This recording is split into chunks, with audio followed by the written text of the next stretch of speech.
Dr. Doebler currently serves at Asia Lutheran Seminary as professor of pastoral theology and missiology. Essentially, he pastors the pastors and mentors the mentors. In the past, Dr. Doebler has served small congregations, large congregations, and planted a congregation. Dr. Doebler received his doctorate degree in church planting and has brought his expertise and passion to Asia. May God bless you as you listen to the lecture today.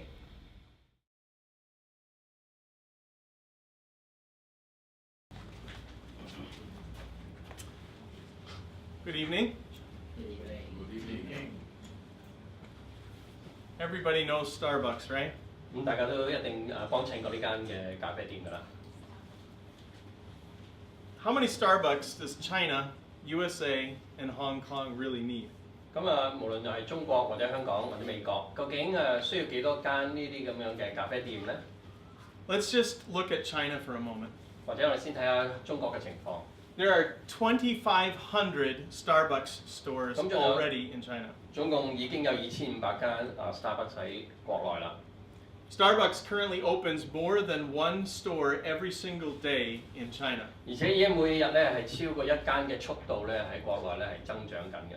And they plan to open 5,000 or more stores by 2021. 而且佢呢個企業咧就計劃喺過去幾年之內咧，將嗰個數目咧係增至係超過5000間。In the United States, there is a very famous cartoon movie series called Shrek. 咁咧就喺美國咧有一個咧即係卡通嘅一個嘅連續劇咧就係史力克。In that one of those movies, there is a monster who is going through a city and destroying it. 咁喺嗰個嘅卡通片裏邊咧，就有一隻嘅怪獸咧會入到個城市咧就大肆破壞嘅。When he comes across a Starbucks, he smashes the Starbucks into the ground. 咁咧就去到 Starbucks 咧都不例外咧，就係都係即係將佢咧即係好似想夷為平地咁樣。And all of the people who are in that Starbucks run across the street to another Starbucks. 咁個結果咧就係嗰啲顧客咧就由一間Starbucks 咧就跳去第二間咁解嘅啫。So they can continue to drink their overpriced coffee. 咁所以咧佢哋咧不能夠離開嗰間咧雖然收費非常之昂貴嘅咖啡店啊。It leads us to this question. 咁就延伸到一個嘅問題啦。How many churches does Hong Kong need? 咁究竟我哋香港呢個地方需要有幾多間嘅教會先至係合適咧？ This is a question we often ask also in the United States. 咁當呢個問題同樣喺美國嘅教會都會問啦。Do we really need more churches? 其實我哋係咪真係需要更多嘅堂會咧？ We know that it is a biblical and godly thing to start churches. 當然啦，去建立更多嘅堂會咧，既合乎聖經，亦都係上帝所願意見到嘅事。But do we need more in a city like this, where there are lots of churches? 咁但係問題就係以而家我哋所身處嘅城市嚟講咧，我哋已經見到非常之多嘅教會咯，係咪仲需要更多咧 Many people think this way. Well, why don't we just make the churches we already have stronger? Why do we need to start more? 咁樣咧就諗啦，其實我哋應唔應該係開多啲教會，定係反而我哋將現有嘅教會係做得更加嘅強壯咧？ Other people say it's just too expensive in time and in money to start more congregations. 因為大家都知道咧，其他間堂會需要好多錢同埋時間。And still others say, won't we lose too many leaders and too much money if we begin starting too many congregations? 而且我哋要開展咧新嘅堂會咧，其實咧要花費咧好多嘅金錢，亦都咧係要付上一啲嘅教會領袖嘅離開個代價㗎。My lecture this evening will address some of the practical reasons why it is a good idea to keep planting churches, even in a city like Hong Kong. 咁今日咧，我哋嘅分享咧，其實想回答一個問題，就算喺香港已經有咁多嘅教會嘅地區嚟講咧，我哋仍然係需要植更多嘅堂會嘅。And it's my prayer that more congregations, even congregations considered to be small, or close to other congregations, would consider planting congregations of their own. 而且建立堂會即係植堂啦，呢一個咁樣嘅事工咧，係對於一啲似乎係好細嘅堂會，又或者附近咧已經有佢哋嘅姊妹堂會嘅教會嚟講咧，都係合適嘅。Let's first ask ourselves the question, how important is church planting? 咁我哋先問第一個問題就係其實植堂嘅事工嗰個重要性係咩咧？ The top quote is probably the most important one for us to look at. 咁第一個咧，我哋即係引用嘅咧，就可能係我哋分享裏邊其中一個最重要嘅要點啦。It comes from Pastor Timothy Keller, who is well known for planting churches in the United States and actually throughout the world. 咁我哋知道啦，即係阿 Tim Keller 啦喺美國紐約嘅時候咧，佢係一個好出名嘅做建立教會嘅牧者，咁佢就有以下咁嘅分享啦。You can read it for yourself, but I want you to notice two things about it. 咁大家可以睇睇，但係咧就有兩點咧想大家留意啊。He says that it is critical to plant churches for two reasons. One, to reach many more new people, and two, actually to renew existing churches. 咁佢咧就強調兩點，第一就係植堂咧唔單止咧係會將教會嘅數目同埋人數，即係信徒嘅人數增加，其實亦都係對於教會嚟講本身係一個復興嘅過程嚟嘅。This evening will essentially follow this outline. 咁我哋都喺呢一個今晚嘅分享裏邊咧，大概都係跟隨呢個嘅思路嘅。So this will tell us kind of tonight where we're going. We're going to start with a brief review of some biblical foundations for planting churches. 咁我哋今日咧就即係先睇下兩個嘅進路咧嚟到去處理呢個問題。Then we'll take a look at the practical reasons. 先睇聖經對植堂嗰個嘅教導，然後睇睇一啲實際嘅考慮。And we'll divide the practical reasons up into two sections. 咁而去到呢啲實際嘅考慮嘅時候咧，我哋會分開兩個嘅部分嚟到去分享啦。The first section essentially says we will talk about reaching more people.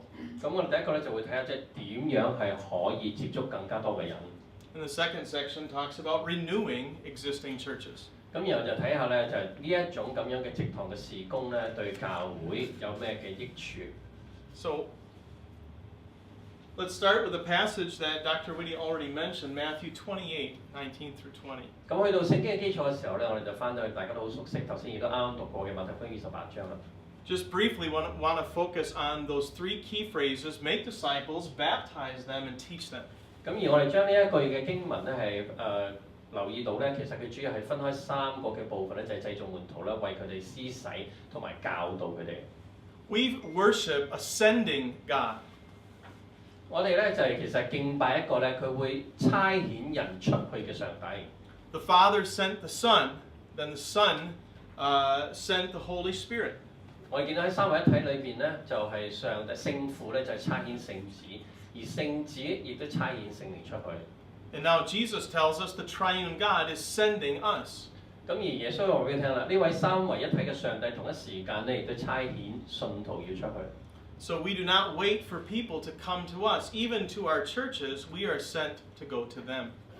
同一個道理咧，我哋都唔係等候人嚟到我哋嘅教會，而我哋係差派出去咧去接觸佢哋。We're also reminded with these words that we are sent to share the gospel, the message of Jesus. 當然被差出去嘅時候咧，就係去宣講耶穌基督嘅説話啦。So programs in churches are good things, but the most important thing is sharing the gospel.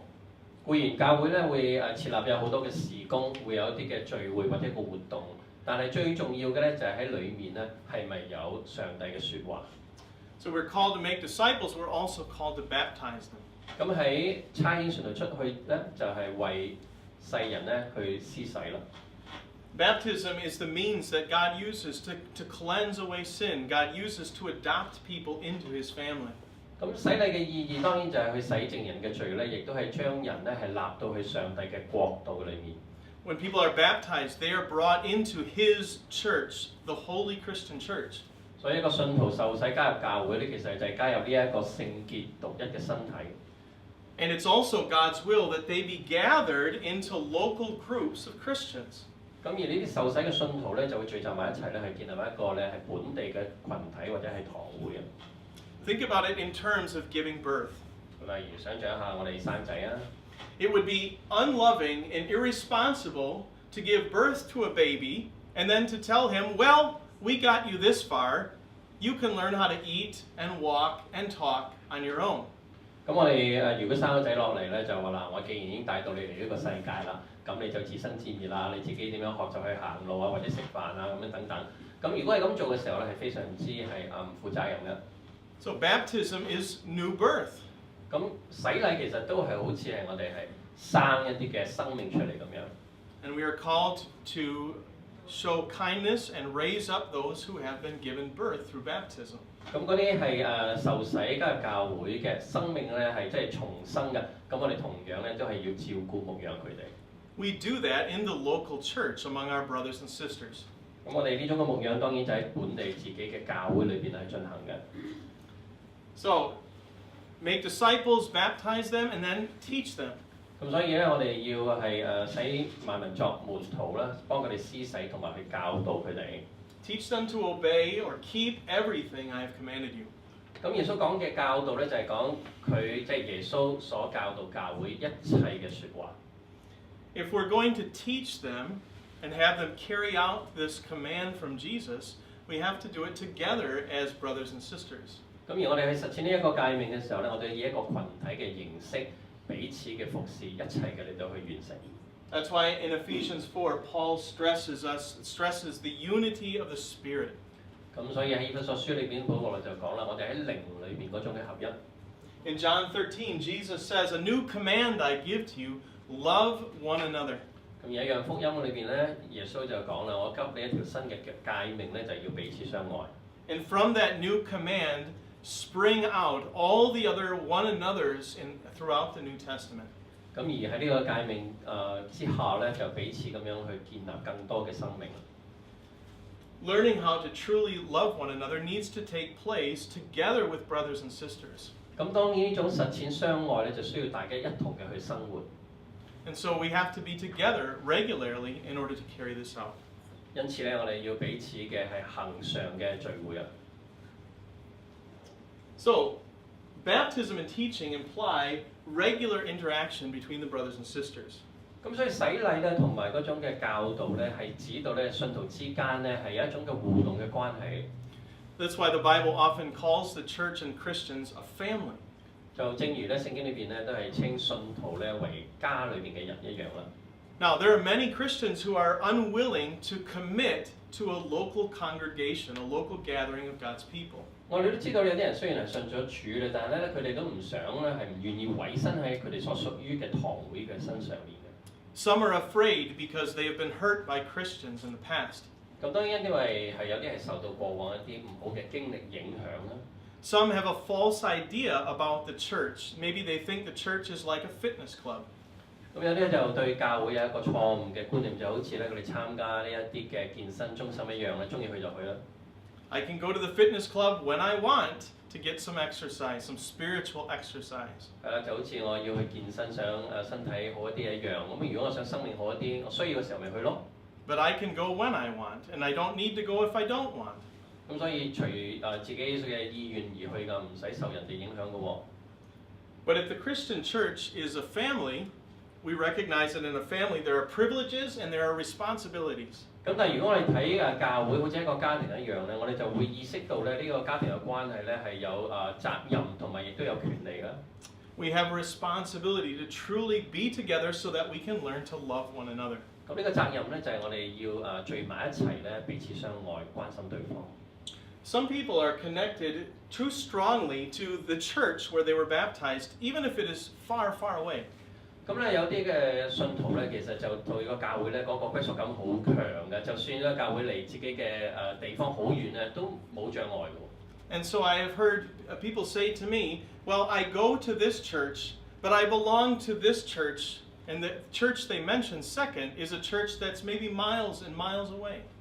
咁所以就話咧，雖然我自己嗰個嘅會籍係屬於某一個堂會，但係我所參與委身嘅咧，佢係可以係一個咧係好遠好遠嘅一個嘅另一間嘅教會都得嘅。Or they travel long, long distances every week in order to worship together with their brothers and sisters. 咁佢哋唔介意咧，就長途跋涉咧，就去到好遠嘅地方咧嚟到去參與崇拜。It makes it very difficult for them to invite someone to come to worship with them. 咁咧就但係個問題就係你去就冇問題啊，但係你邀請新朋友同你一齊咁樣咧，就翻山涉嶺咁咧，就未必咁容易咯喎。It makes it very difficult for them to truly love their brothers and sisters by being with them and showing the kindness of Jesus to them. 咁既然有咁嘅距離咧，就令到佢哋嗰種嘅相交生活咧，就帶嚟好大嘅障礙啦。Imagine a young man who says to a young lady, "I would love to get married to you." 咁想像一下呢個年輕人咧就同一個嘅女士講：我好想娶你為妻。But I am wondering if we can only be married online. 但係可唔可以淨係喺線上網上面係結婚咧？ I will call you every day on Skype. 咁就每日用 Skype 咧同你去聯繫啊。We will have wonderful romantic conversations. 咁都可以喺網上面咧，即係講一啲甜言蜜語嘅説話啊。You would tell him he was crazy. 咁你用呢啲傻傻地嘅啫。You cannot really learn how to be husband and wife unless you are together. 因為如果你唔係生活在一起嘅時候，你冇可能咧學習去實踐點樣作為一個夫婦嘅關係係點樣。That's where you really learn how to be married. 咁就因此我哋要結婚咯。And we really learn how to be brothers and sisters and carry out Christ's command to love by being together. 同樣啦，我哋要實踐喺主裏面呢一個嘅家人信徒為弟兄嘅關係咧，所以要一同嘅生活啊。So, just let's make a conclusion here about Matthew 28:19. 咁你用一個圖表咧，就試下總括一下馬太福音28章裏面所講嘅説話啦。Go and make disciples is talking, of course, about evangelism. 咁嗰個嘅動詞誡命咧，就係叫去咧，就當然就係指我哋平時教會裏面嘅佈道事工啦。But in the words nations and baptizing and teaching, Jesus is also talking about church planting. 咁喺呢句説話嘅另一部分咧，係講到喺萬民嘅當中為佢哋施洗同埋教導咧。咁呢個其實係牽涉係建立一啲嘅堂會嘅意思嘅。As you go out and make disciples, you gather them together in the church. 因為我哋出去係將人帶到去基督嘅裏面咧，同樣亦都將佢哋係組合埋一齊咧，去建立一個信仰嘅群體。So we see this pattern taking place in the book of Acts. 咁同樣呢個模式咧，我哋喺使徒行傳裏邊咧係見到啦。Of course, when we read the book of Acts at the beginning, we notice how many people were being saved through the Holy Spirit. 如果你睇使徒行傳嘅頭幾章咧，我哋就見到咧，當時最初期嘅教會咧，佢哋嗰個增長信主嘅人數咧係非常驚人嘅。3,000 people in one day. Later on, 5,000 men, and then women and children in addition to that. 咁喺使徒行傳2章你見到咧，喺嗰一日咧信主嘅人有超過3000，而喺繼後一啲嘅經文裏邊咧，你見到個人數咧都好似係越嚟越多嘅，都係以千計嘅喎。So the early church really grew quickly in numbers. 咁可見咧，初期教會嗰個增長速度咧係非常驚人嘅。But it also grew in places. 咁而呢一個嘅增長咧，唔單止喺數字上面嘅，亦都喺地域上邊。Notice how many different places are mentioned that the church grew. 咁我哋喺頭嗰幾章裏面同樣啦，使徒行傳咧係提及信徒啊使徒咧去到唔同嘅地方去建立教會，而牽涉嘅地方係相當多嘅。So we note that the church grew both in numbers and also local congregations. 咁呢一個嘅初期教會嗰種嘅增長咧，係喺人數上面同埋堂會嘅數目上面。We also notice in Acts chapter 8 how many lay people were involved in sharing the gospel and starting these congregations. 喺使徒行傳8章入面，我哋見到咧平信徒咧係積極參與喺呢一啲嘅教會嘅事工上面㗎。The Bible says those who had been scattered by persecution preached the word wherever they went. 咁經文咧記載到咧嗰啲嘅信徒咧，因為咧係逼迫嘅緣故咧，就四散到各地，但係同樣咧都將福音帶到去唔同嘅地方。And by Acts chapter 12, the Antioch congregation is already sending out their own missionaries, even though they're not the Jerusalem mother congregation. 咁嚟到係第12章咧，我哋已經見到安提柯教會咧，已經係開始係去差派一啲嘅即係我哋今日叫嘅宣教士出，而佢本身唔係耶路撒冷嗰個嘅母會，即係其實佢已經係第2代嘅教會嚟㗎啦。After that, Acts begins to focus on the Apostle Paul. 咁喺使徒行傳後邊嘅部分咧，個焦點咧就放喺保羅嘅宣教事工上面啦。And it is clear that Paul primarily saw his job as church planting. 咁我哋都好明顯咧，見到保羅咧視自己咧為呢一個建立教會嘅一個嘅宣教士嚟嘅。Two different times he talks about building foundations. 咁佢有兩次咧係提及到佢點樣去建立教會嘅根基。He knew that he laid foundations. 佢知道咧佢係要建立教會嘅根基嘅。In other words, he got things started. He discipled people. He raised up leaders. And then he moved on to another congregation. 咁佢呢個建立根基嘅意思係咩咧？即係話佢會興起信徒去造就佢哋、訓練佢哋，以致咧佢哋都會差遣喺其他嘅教會裏邊去服侍。In Romans 15, he says something that is very surprising. 咁喺第15章裏邊咧，我哋又聽到咧，保羅講一啲咧，即係令我哋覺得係好驚訝嘅説話。He says, "There's no more place for me here to do work, so now I'm going to come to you in Rome." 咁喺保羅咧，佢就講啦，如今咧在這裡沒有什麼可存嘅地方啦，咁所以咧佢就切望咧去到其他嘅地方。There's no way Paul could say that unless he understood that his call was to plant churches. 咁從呢一句嘅説話裏邊咧，佢見到咧，保羅佢睇佢自己嗰個嘅呼召同埋佢嗰個心意咧，係好專注喺呢一個嘅植堂宣教嘅事上面嘅。So just to review, he would gather people by the gospel, then he would disciple them, then he would raise up leaders, and that would be a congregation.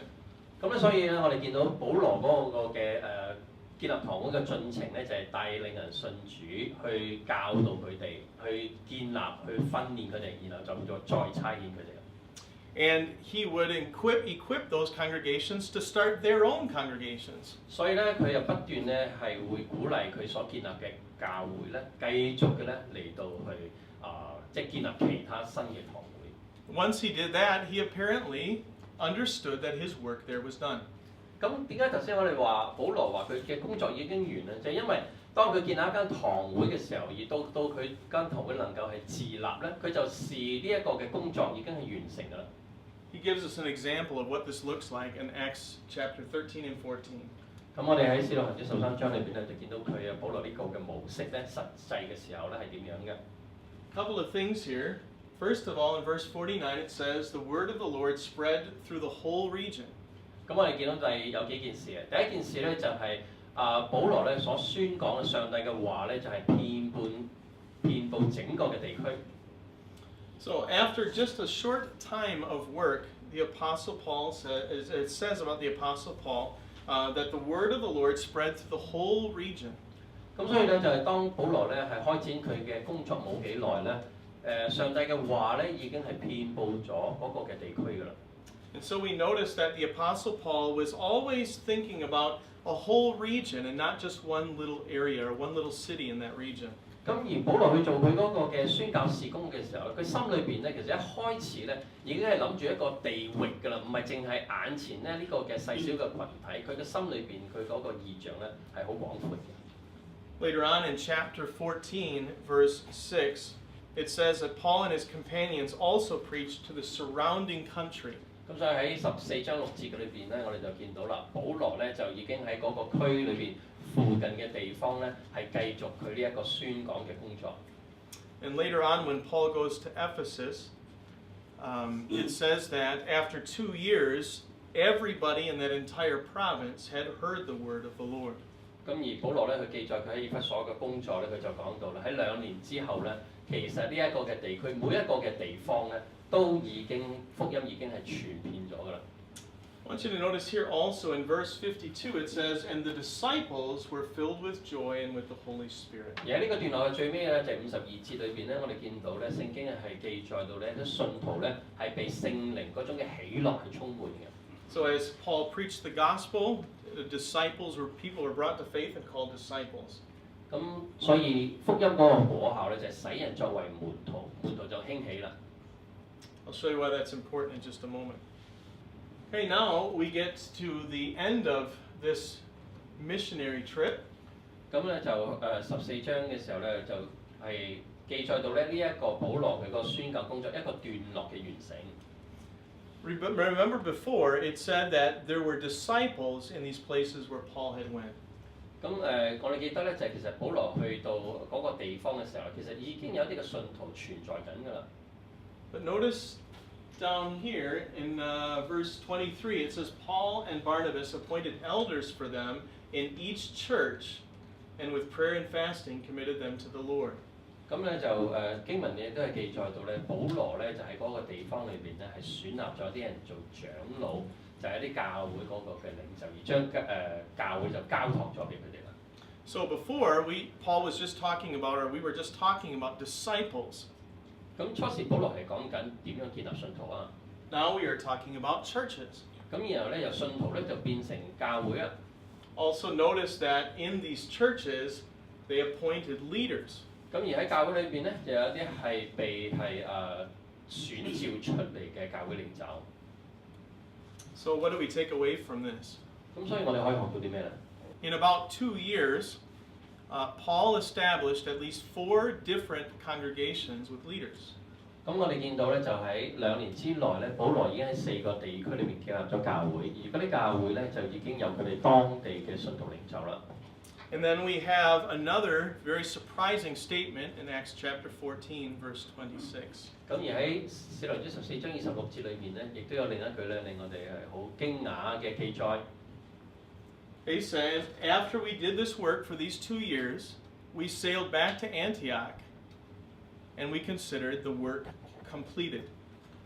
咁佢就講啦，即係喺2年嘅對外嘅工作之後咧，保羅同佢同工又翻安提阿，咁然後再即係視察嗰個教會，然後就明白我哋嘅工作真係完成咗啦。In other words, Paul believed that he had carried out the Great Commission in that part of the world. 即係話保羅咧就認為咧，佢2年之後咧，呢間教會嘅情況咧，已經係見證得到佢個福音工作啦，係已經係帶出個果效。So he had evangelized, he had discipled people, he had raised up leaders, and started congregations. 咁所以我哋見到咧，佢藉著福音係使到人信主啦，佢亦都係建立信徒啦，去訓練同埋去選召佢哋，然後就差派佢出去建立更多嘅堂會啦。And he probably thought of Matthew 28 and asked himself, did I do what Jesus has commanded us to do?